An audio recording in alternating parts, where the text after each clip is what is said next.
তোমার আশা সবটা একটু বলবে। হ্যাঁ, গুড মর্নিং ম্যাম।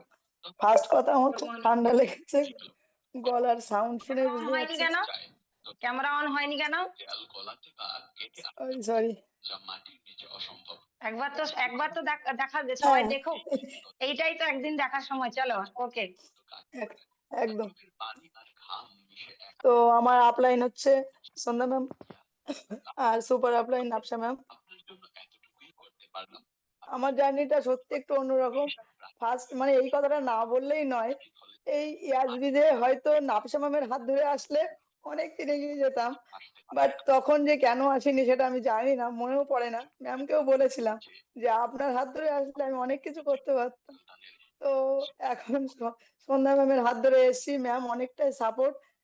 আমি সত্যি বলতে ফোনই এই চালাতে এই পারতাম না। কাহানিটা তুমি বলবে না আমি বলবো? বলো। না, তুমি তার পরেরটা বলো, তুমি তার পরেরটা বলো, ইয়াসবিজেরটা বলো, আমি বলে দেবো। না, আপনি আপনি শুরু করুন, আপনি না না, বলুন। তোমার আশাটা আমি পরে মানুষকে সবাইকে শোনাবো। অ্যাকচুয়ালি তুমি তার পরের জার্নিটা বলো যে ইয়াসবিজে এসে কি কি ফেস পরের করেছো, জার্নিটা, কিভাবে হ্যাঁ, খুব আগাচ্ছ। অবশ্যই খুবই মানে এসছি, খুবই ভালো লেগেছে।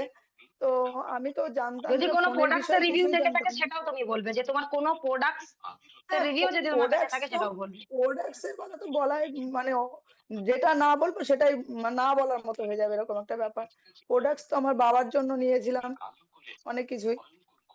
উনি তো রিসেন্ট পড়ে গেছিল, একতলার উপর থেকে পড়ে গেছিল। তো আমি প্রোডাক্টস নিয়ে আমি ও অনেকটাই না। উপকার পেয়েছি। আর এখানে জার্নিতে কেমন মানে কোনো নেগেটিভ জিনিসকে তোমাকে ফেস করতে হয়েছে যখন তুমি কাজ হ্যাঁ, করছিলে? নেগেটিভ তো আছেই। যেমন দেখেন, নিজেদের মধ্যে কিছু তো পার্সন থাকেই যে না তুই কর, তারপর দেখছি, এরকম একটা ব্যাপার। নেগেটিভিটি আছে, কিন্তু নেগেটিভিটি যতই থাক, ইয়াসবিস জয়েন করেছি মানে কিছু একটা তো হবে, এরকম একটা ব্যাপার আছে।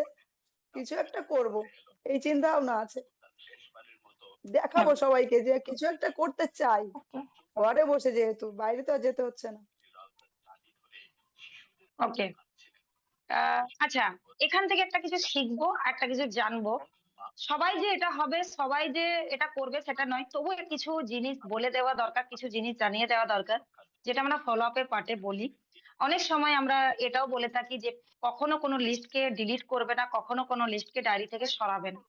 পুরোনো অনেক লিস্ট আছে। অনেক সময় অ্যাকচুয়ালি মানুষ না কাজ করতে পারে, মানে কাজ করার তালিকা খুঁজতে হয় আমাদের।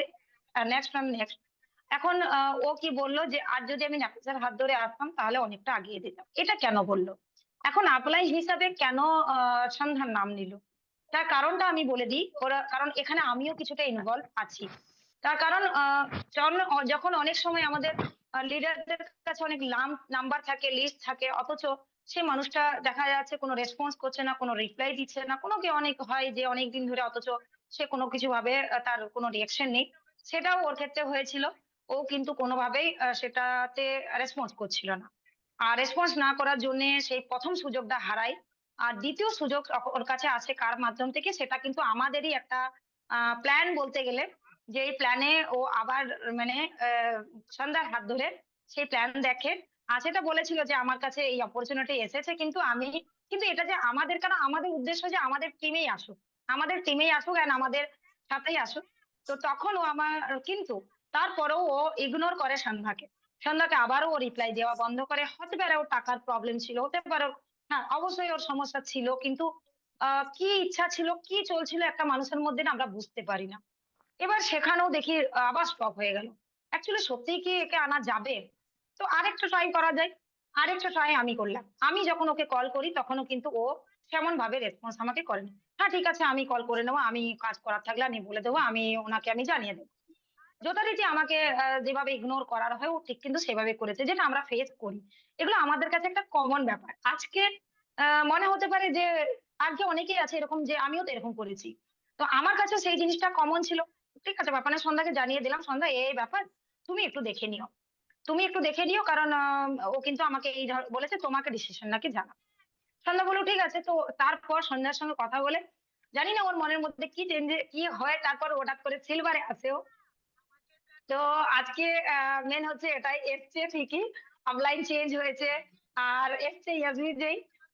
সাকসেসও হয়েছে। এটা বলব, টিমও বানাচ্ছে, হ্যাঁ, টিমও ভালো অবশ্যই। হয়েছে।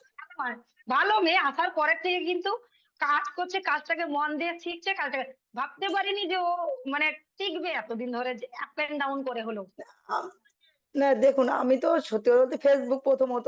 তারপর আমার হাসব্যান্ডকে যখন বললাম, হাসব্যান্ড বলছে, "অনলাইন কাজ কি হবে? এখন তো দেখছো সবকিছু।" যেমনটা হয় আরকি।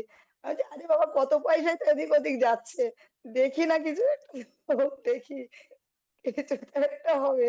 সিলভার আইডির পয়সা মানুষ থাকলেও এই হচ্ছে ব্যাপার, মানে ভয় থাকে, কিছু একটা ব্যাপার থাকে। যদি আমরা একটু একটু চেষ্টা করি, হয়তো ইচ্ছা আছে, হ্যাঁ, একটু সাপোর্ট, যে একটু ভয় থাকে। তো এটা সবার থেকে হয় না, কিন্তু হয় যে ঘটনাগুলো ঘটে, সেটাই বললাম। তো থ্যাংক ইউ সো মাচ।